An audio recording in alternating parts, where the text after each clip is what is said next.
Google utilise des milliers de facteurs de référencement, mais il y en a un qui cause bien plus de dommages que les autres car tout le monde s'en sert n'importe comment. Donc aujourd'hui, je vais vous expliquer comment enfin arrêter de foutre en l'air votre SEO avec les encres.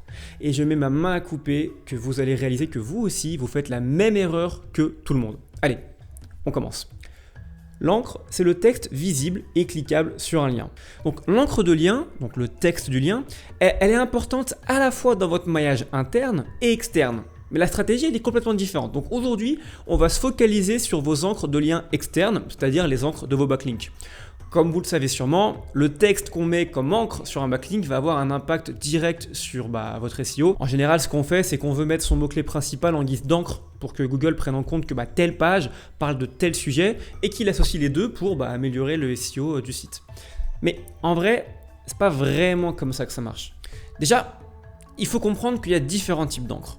Les encres dites nom de marque ou branding, par exemple un lien avec marqué Decathlon pour arriver sur Decathlon, ou pour moi ce serait par exemple un lien partenaire du web ou Vincent Di Raimondo, un encre qui contient le nom d'une marque, une encre qui contient le nom d'une marque par exemple. On a ensuite les encres dites génériques, cliquez ici, cliquez sur ce lien, visitez ce lien, voilà, classique.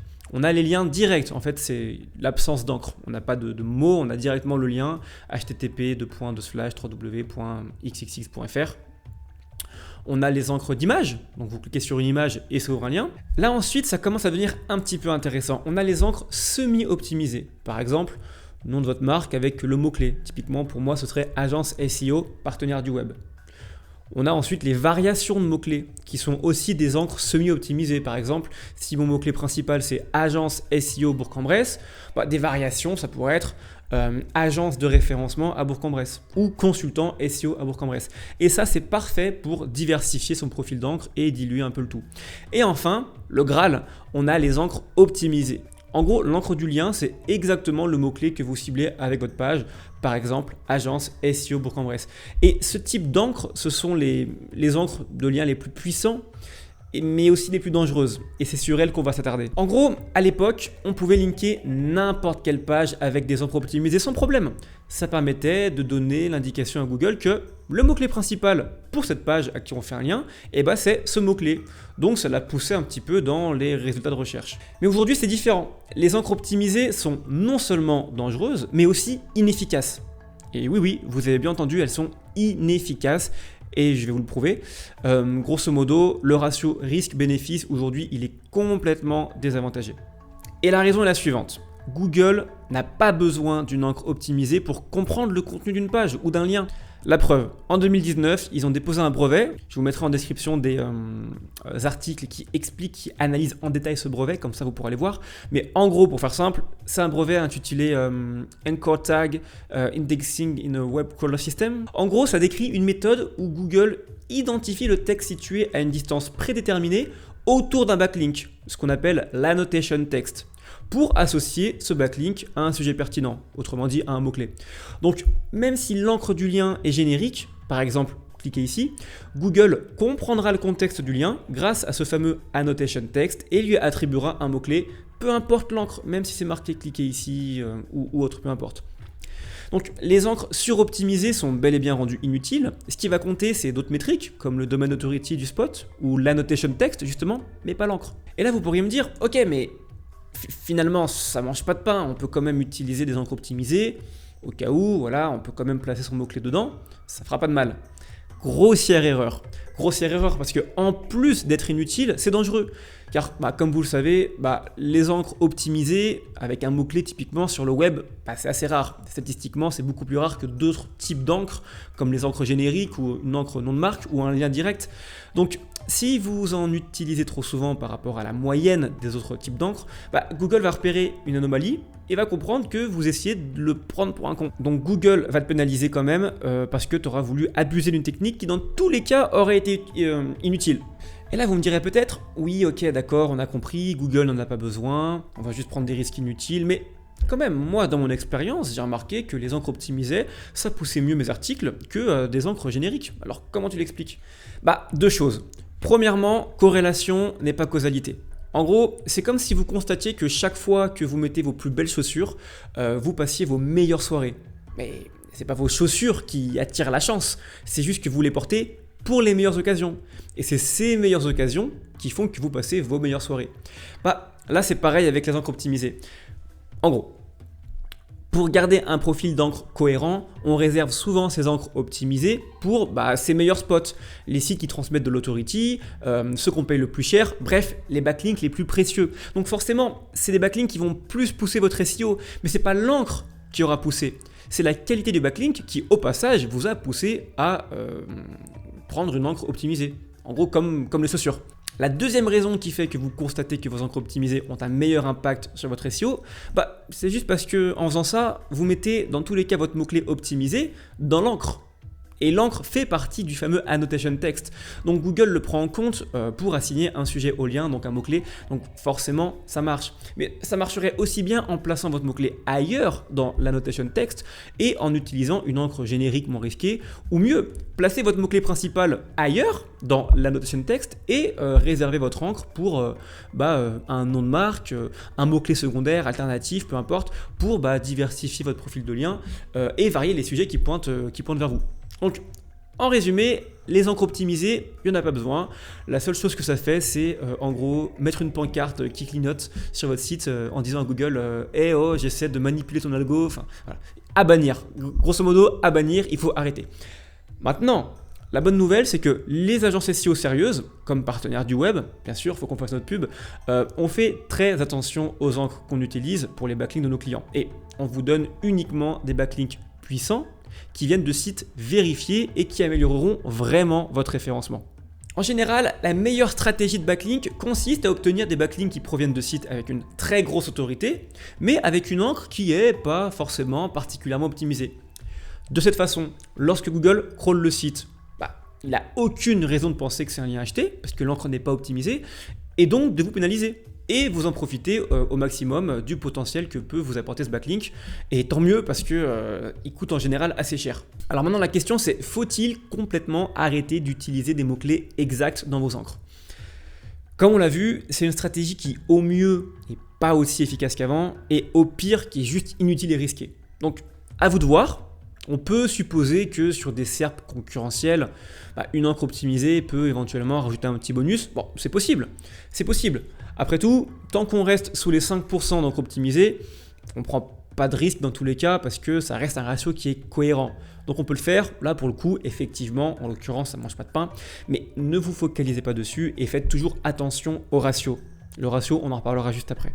Maintenant la question c'est, quel type d'encre vous devez utiliser alors ?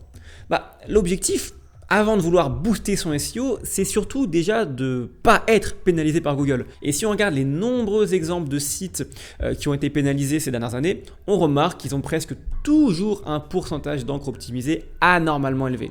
En fait, perso, c'est même la première chose que je regarde quand quelqu'un me dit qu'il a besoin d'aide parce que son site a été pénalisé et ne comprend pas. Première chose que je vais voir, c'est la répartition des encres. Et vous allez devoir aussi analyser votre répartition d'encre de liens. Donc là, je vous ai fait un petit tuto SEMrush, on se retrouve tout de suite. Donc on se retrouve très rapidement en partage d'écran sur SEMrush ou Ahref ou n'importe quel autre outil SEO de ce type et vous allez taper le nom de votre domaine. Donc là, pour l'exemple, on va prendre lego.com, la marque de Lego. Et on va se rendre dans analyse de backlink. Une fois qu'on est là, on va pouvoir voir toutes les encres, en cliquant ici, toutes les encres des backlinks qui pointent sur notre site que SEMrush ou Ahref ou autre a identifié. Donc ici on a toutes les encres qui proviennent des backlinks que SEMrush connaît à propos de Lego et on voit que là on est sur une page d'accueil. On va avoir surtout en quantité d'abord encre vide, c'est-à-dire un lien direct. Et ensuite, surtout des encres non de marque. Lego, lego.com, Lego. Et c'est normal, on est sur une home page. Maintenant, si on veut voir les encres pour les pages plus profondes, donc les autres pages dans le site, autres que la home page, on va se rendre dans page référencée. On va choisir une page qui soit une page, pas une page un peu bizarre, là j'ai l'impression que c'est des URL générées. Elle par exemple,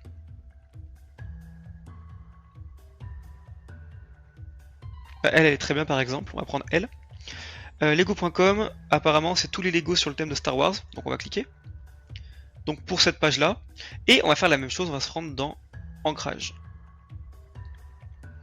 Et là on va voir que tout de suite c'est un petit peu différent. On va avoir beaucoup plus d'encre optimisée qui contiennent le mot-clé Star Wars, comme Lego Star Wars. Bon alors lui je sais pas, à mon avis peut-être faudrait voir d'où il vient, mais Star Wars, Lego Star Wars, voilà. Donc Lego Star Wars a priori c'est le mot-clé principal de cette page, et on voit que cette page là elle reçoit beaucoup plus d'encre optimisée que la homepage. Et c'est normal, et pourquoi c'est normal, et bah je vais vous l'expliquer juste après, on se retrouve tout de suite dans la suite de la vidéo. Du coup, une question qui se pose, c'est finalement, faut-il copier la stratégie d'encre de ses concurrents? Est-ce que c'est une bonne chose finalement? De manière générale, copier les concurrents, c'est une valeur sûre, et je suis le premier partisan de cette façon de faire.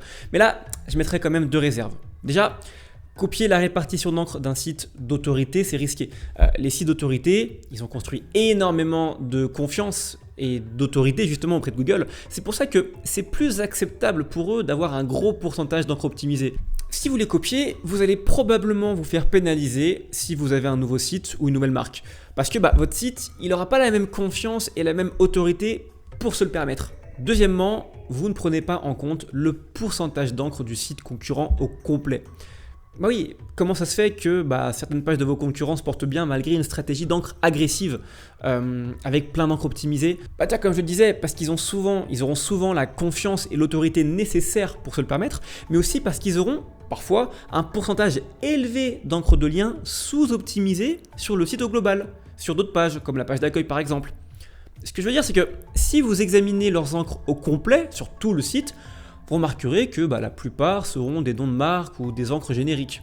Et du coup, ça leur permettra d'avoir un peu de marge et être bien plus agressif, avoir un peu de mou du coup, sur certaines pages stratégiques et mettre des encres très optimisées sans être pénalisé parce que ce sera dilué dans le total des encres du site. Forcément, si vous avez 30% d'encre optimisée sur une page précise, mais que toutes les encres optimisées de votre site, ça représente que 2% des encres totales, ça a plus de chances de passer. Et c'est pour ça finalement que vous ne pouvez pas copier vos concurrents en mode page par page. À moins d'avoir exactement les mêmes pages et la même stratégie de ranking et la même autorité que vos concurrents, ça n'a pas de sens. Et du coup, qu'est-ce que vous devriez faire avec vos encres? Comme on l'a dit juste avant, l'annotation texte autour de l'encre prévaut sur l'encre. Mais au final, il va bien falloir mettre quelque chose dans l'encre dans tous les cas. En SEO, il n'y a jamais de règles gravées dans le marbre. Donc ce que je vais dire, c'est à titre purement indicatif, ça n'engage que moi. Mais pour être safe, je vous recommande de respecter la répartition suivante. 60% d'encre type nom de marque, Decathlon, le nom de votre marque. Ensuite, 20% d'encre vide, donc des liens. 10% d'encre générique, cliquez ici, visitez ce lien, peu importe. 5% d'encre semi-optimisée et enfin 5% d'encre optimisée qui contiennent exactement votre mot-clé. Avec cette répartition, vous serez sûr de jamais être inquiété par les pénalités. En résumé, Google se fiche pas mal de l'encre de vos backlinks. Il prend en compte l'annotation texte autour de l'encre et le contexte global de la page dans tous les cas. Et puis le domain authority et les métriques classiques. Ce qu'il attend dans tous les cas de vous, c'est un profil de lien naturel, cohérent et propre. Donc arrêtez de courir après des backlinks parfaits avec des encres exactes et commencez plutôt à construire un profil de lien intelligent, stratégique et durable. Et si vous ne savez pas par où commencer, chez Partenaires du Web, on gère tout le profil de lien de nos clients, sélection de spots avec une vraie autorité, rédaction contextuelle optimisée, donc ce fameux annotation text, et enfin planification des encres pour un profil SEO clean et performant. Donc si vous avez besoin d'aide avec votre référencement, vous pouvez vous rendre directement sur mon site ou sur mon LinkedIn pour me contacter. Les liens sont en description. Dans tous les cas, ajoutez-moi sur LinkedIn. Je partage des choses qui vous seront utiles à propos du SEO. C'est gratuit, c'est parfait. Et si la vidéo vous a plu, abonnez-vous pour recevoir d'autres conseils et astuces avec votre SEO. Ciao!